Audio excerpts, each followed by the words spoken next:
প্রিয় শিক্ষার্থী, কেমন আছো তোমরা সবাই? আশা করি তোমরা সবাই ভালো আছো।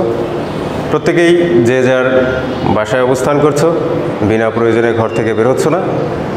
সাথে সাথে তোমরা পড়াশোনা ঠিকঠাকভাবে চালিয়ে যাচ্ছ। তোমাদের পড়াশোনাকে আরেকটু গতিশীল করতে বর্ণমালা আদর্শ উচ্চ বিদ্যালয় ও কলেজ অনলাইন ক্লাস শুরু করেছে। সেই মার্চ মাস থেকেই আমরা ক্লাস নিয়ে আসছি বিষয়ভিত্তিক। আজকে আমি তোমাদের ফিনান্স ও ব্যাংকিং বিষয়ের তৃতীয় অধ্যায়ের উপরে আলোচনা করব। এই অধ্যায়টির উপরে পেছনে আরও ক্লাস আপলোড করা আছে। তোমরা চাইলে সেই ক্লাসগুলো দেখে নিতে পারো, তাতে করে তোমাদের দক্ষতা আরও বেড়ে যাবে এই অধ্যায়ের উপরে। চলো আর কথা না বাড়িয়ে আমরা মূল পাঠে ফিরে যাই। আজকের অধ্যায়টির নাম হচ্ছে তৃতীয় অধ্যায়, অর্থের সময় মূল্য। এখানে একটি গাণিতিক সমস্যা সমাধানের জন্য আমি একটি উদ্দীপক দিয়ে রেখেছি। কি আছে সেই উদ্দীপকে চলো পড়ি। জনাব আকাশ আগামী 5 বছর পরে 15 লক্ষ টাকা পেতে চান। এক্স ব্যাংক বার্ষিক 10% মুনাফার প্রস্তাব দেয়। অপরদিকে ওয়াই ব্যাংক ত্রৈমাসিক 9% চক্রবৃদ্ধি মুনাফার প্রস্তাব দেয়। এ ছিল আমাদের উদ্দীপক। কয়ে কি বলেছে? অর্থের সময় মূল্য কি? সময় পরিবর্তনের সাথে সাথে অর্থের মূল্যের যে পরিবর্তন হয় তাকে বলে অর্থের সময় মূল্য। তোমরা নিশ্চয়ই জানো, আজকে 1000 টাকা দিয়ে আমরা যে জিনিস ক্রয় করতে পারবো, আগামী 5 বছর পরে সেই জিনিসের ক্রয় মূল্য কিন্তু 1000 টাকা থাকবে না, কিছু পরিমাণে বেড়ে যাবে। আমরা শুনে থাকি যে শায়েস্তা খাঁর আমলে 1 টাকায় নাকি 8 মণ চাল পাওয়া যেত, কিন্তু এখন তুমি কি 1 টাকা দিয়ে 8 মণ চাল ক্রয় করতে পারবে? নিশ্চয়ই পারবে না। এই যে সময়ের পরিবর্তন হলো এবং তার সাথে দ্রব্যের মূল্যের যে পরিবর্তন সাধিত হলো, এটাকে আমরা বলবো অর্থের সময় মূল্য। অর্থাৎ এক কথায় বললে, সময় পরিবর্তনের সাথে সাথে অর্থের মূল্যের যে পরিবর্তন হয় তাকে বলে অর্থের সময় মূল্য। এবার দেখো, অর্থের সময় মূল্য কয় ধরনের ও কি কি? অর্থের সময় মূল্য হচ্ছে 2 ধরনের। একটা হচ্ছে বর্তমান মূল্য বা প্রেজেন্ট ভ্যালু, অপরটি হচ্ছে ভবিষ্যৎ মূল্য বা ফিউচার ভ্যালু। প্রেজেন্ট ভ্যালুকে আমরা পিভি দিয়ে প্রকাশ করি, প্রেজেন্ট ভ্যালু, যেটাকে বাংলায় বলে বর্তমান মূল্য। এই প্রেজেন্ট ভ্যালু বা বর্তমান মূল্য জিনিসটি কি আসলে? ধরো তোমাকে বলা হলো যে আগামী 5 বছর পরে আমি যদি কোনো ব্যাংক থেকে সুদ আসলে 10% সুদ আসলে আগামী 5 বছর পরে গিয়ে আমি 1 লক্ষ টাকা পাবো, সেই 1 লক্ষ টাকা পাওয়ার জন্য আমাকে বর্তমানে কত টাকা ব্যাংকে জমা রাখতে হবে, তার মানে নির্ণয় করতে হবে বর্তমান মূল্য। এই বর্তমান মূল্য বা প্রেজেন্ট ভ্যালু এখনকার অর্থের যে মূল্য, আমার হাতে 100 টাকা আছে, এটাই 100 টাকা এখন অর্থের বর্তমান মূল্য। এই 100 টাকার ক্রয় ক্ষমতার মাধ্যমে এখন আমি 100 টাকার জিনিস ক্রয় করতে পারি। ওই 100 টাকার জিনিস আগামী 5 বছর পরে হয়তো 100 টাকা থাকবে না, কিছু পরিমাণে বেড়ে যাবে, সেটা হবে ভবিষ্যৎ মূল্য। আর এখনকার যে 100 টাকা, এটা হচ্ছে বর্তমান মূল্য। এই বর্তমান মূল্য নির্ণয়ের ক্ষেত্রে আমাদের 2টি সূত্র আছে। একটি হচ্ছে বার্ষিক, আরেকটি হচ্ছে বছরে একাধিকবার। একটা হচ্ছে বার্ষিক ভিত্তিতে সুদ প্রদান করলে, বার্ষিক সুদের ক্ষেত্রে অর্থাৎ সুদ হারটা যদি বার্ষিক ভিত্তিতে হয় তখন একটা সূত্র হবে। সেই সূত্রটা কি?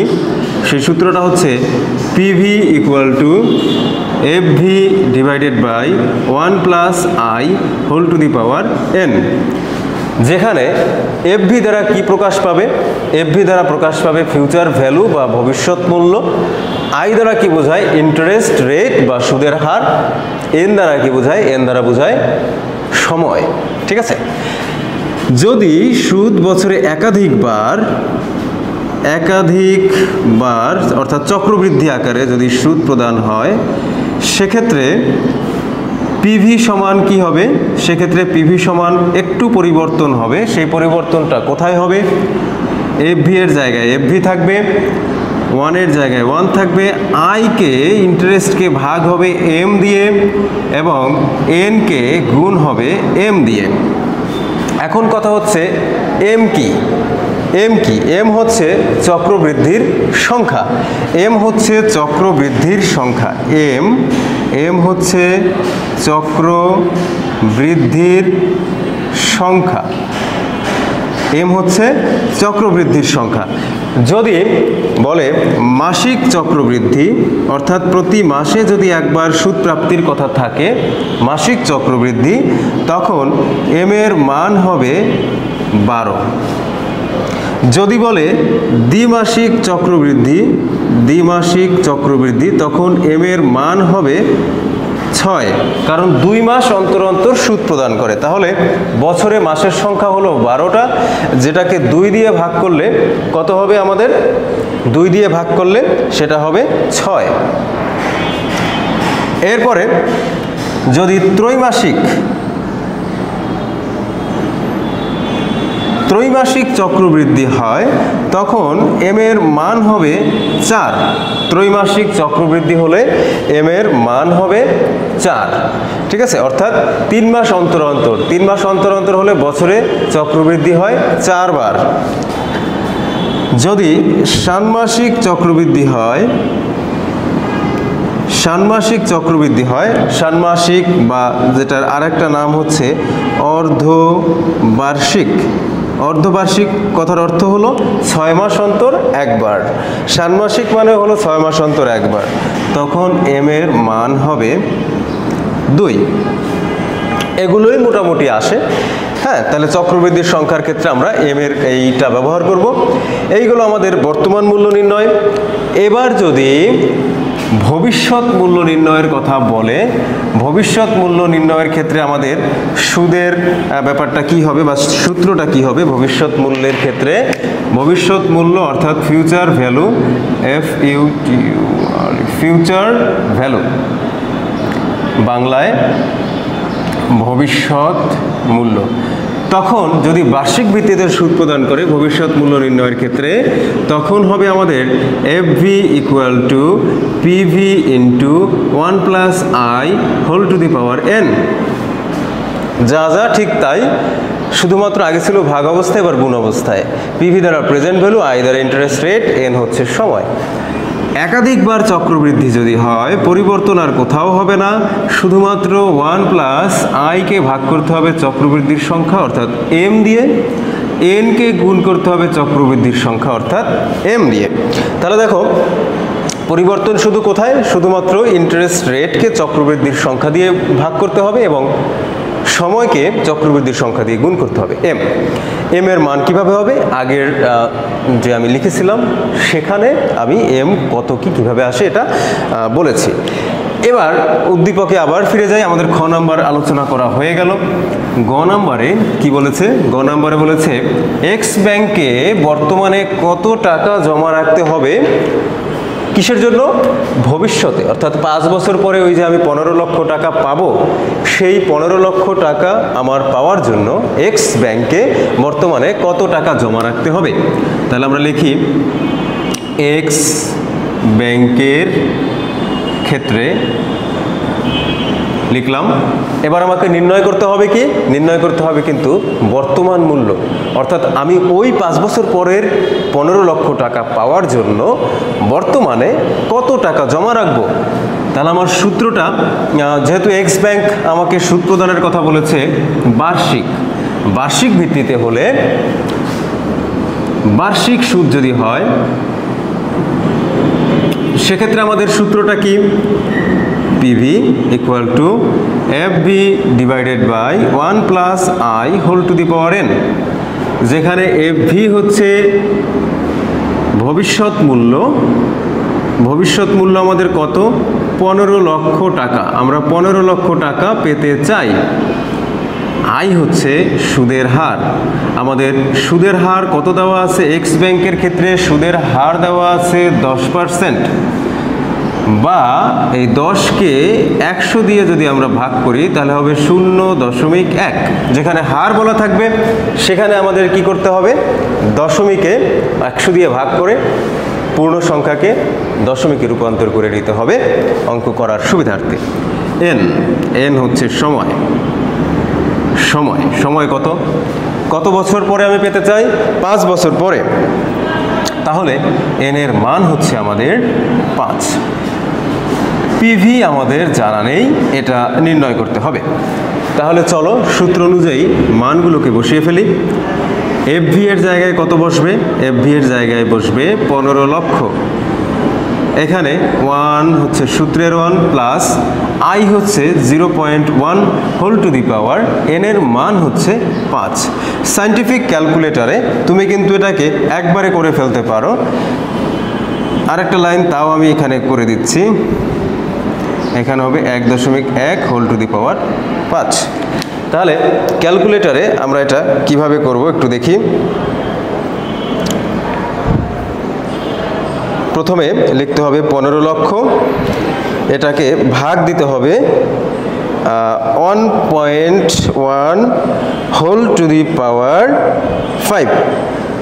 তাহলে আসে 9,31,381.98।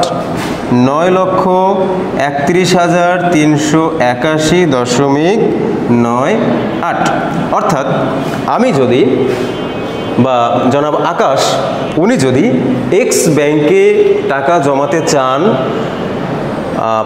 10% বার্ষিক সুদে, এক্স ব্যাংকে যদি টাকা উনি জমাতে চান তাহলে ওনাকে বর্তমানে এক্স ব্যাংকে জমা রাখতে হবে 9,31,381.98 টাকা, ভবিষ্যতে 15 লক্ষ টাকা পাওয়ার জন্য।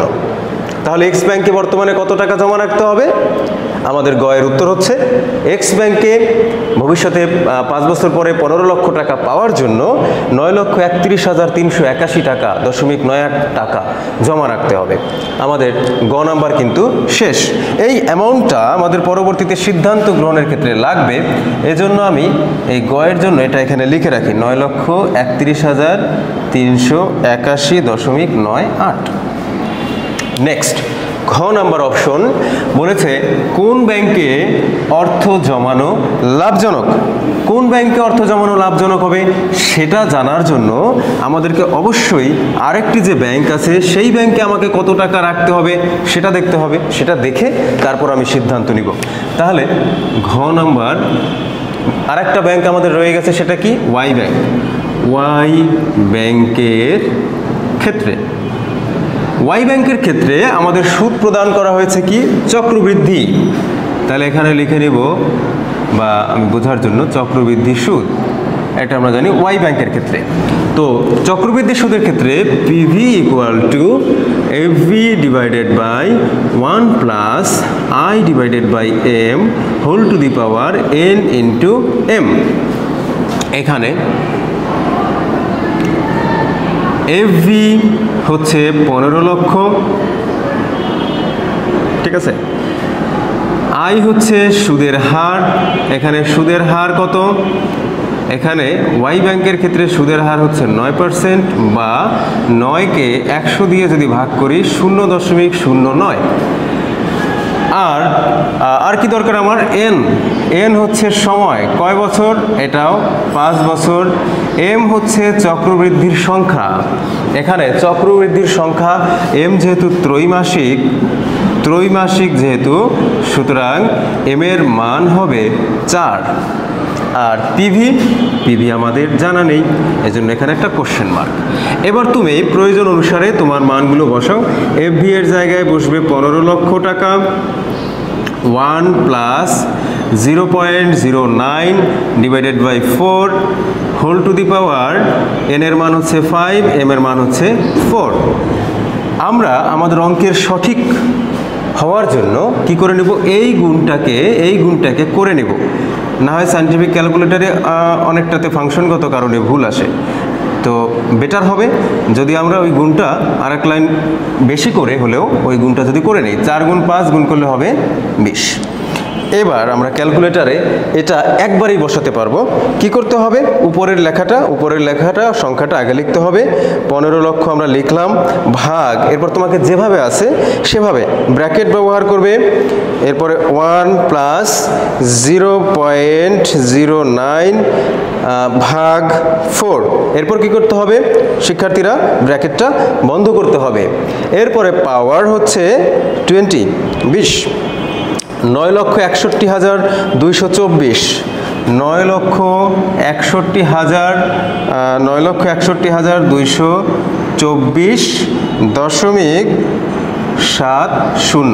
9,61,224.70। তাহলে দেখো শিক্ষার্থীরা, আমাদের এক্স ব্যাংকে, যেটা আমাদের গ অপশনে ছিল 3 নম্বরে, এক্স ব্যাংকে কত টাকা রাখার প্রয়োজন ছিল? 9,31,381। এই টাকা এখন যদি মিস্টার আকাশ জমা রাখে তাহলে সে 5 বছর পরে পাবে 15 লক্ষ টাকা। ঘ নম্বরে গিয়ে আমাকে সিদ্ধান্ত নেওয়ার প্রয়োজনে কি করতে হলো, ওয়াই ব্যাংকে কত টাকা বর্তমানে জমা রাখতে হবে সেটা দেখতে হলো। তো সেটা দেখতে গিয়ে আমি বের করলাম যে ওয়াই ব্যাংকে আমাকে এখন জমা রাখতে হবে 9,61,224। কিন্তু আমার ভবিষ্যতে কিন্তু 15 লক্ষ টাকাই, ওটা ঠিক আছে, ওই 15 লক্ষই কিন্তু পাবো। ওই 15 লক্ষ পাওয়ার জন্য এক্স ব্যাংকে রাখতে হবে 9,31,000 সামথিং, ওয়াই ব্যাংকে রাখতে হবে 9,61,000 সামথিং। তাহলে আমার জন্য কোনটা সুবিধাজনক?